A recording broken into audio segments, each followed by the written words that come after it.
There are instances where they look at me in a meeting, but they were looking for men to speak to.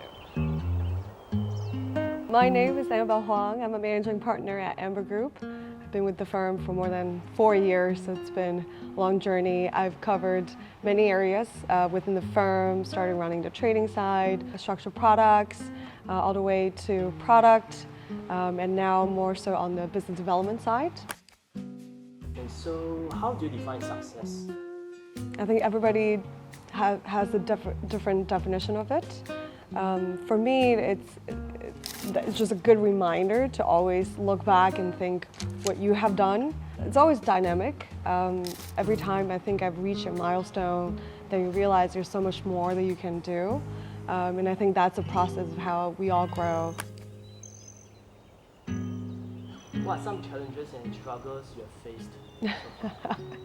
So many. Where do I start? A lot of the challenges I've faced actually comes down to personal style, especially when it comes to management. I realize I'm not such a hands-on manager per se.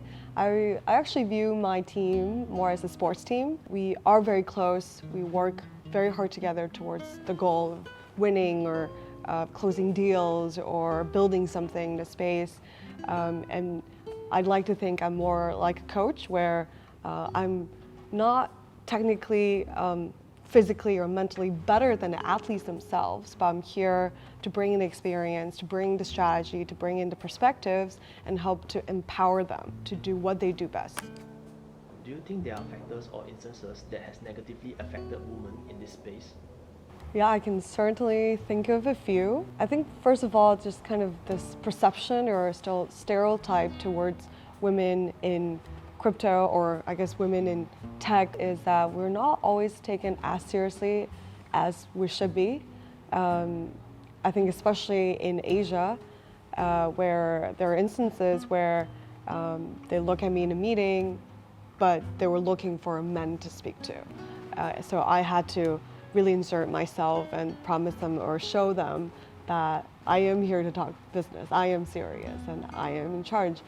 So the fact that we have to do that sometimes can be frustrating, but I think that also make us, or the women in this space, a lot more stronger, resilient because of that. And also I think how even media portrays women in this space, with the kind of headline, the words, the description, and the intonation, even the kind of pictures they used, right? And I understand sometimes for headline grabbing, eyeball grabbing purposes, but it's not exactly helping. I think the lack of representation in general, right, which is I think what we're doing here today, hoping to improve that a little bit, and hopefully a lot more people will be doing going forward. It's always inspiring to see more of us in the space and see the incredible things that they're all building. When you're on panels, when it's all women panel, then we just all feel so empowered to have our voice heard, because this should be the way. It goes beyond maybe just the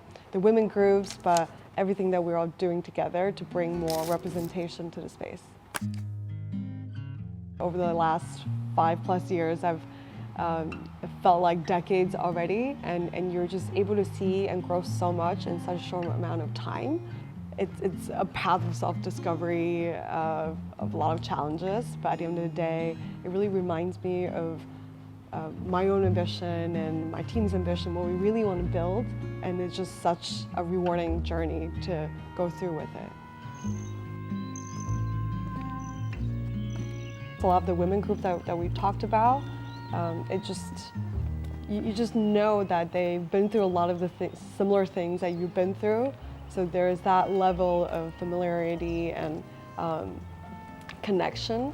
It's important to realize that you do have the support network, and don't hesitate to reach out to anybody who need help, who reach out to me. I'll always try my best, because I know it's not easy to either get started in the industry or to navigate, and there's the only way that we become better as an industry is if we help each other out.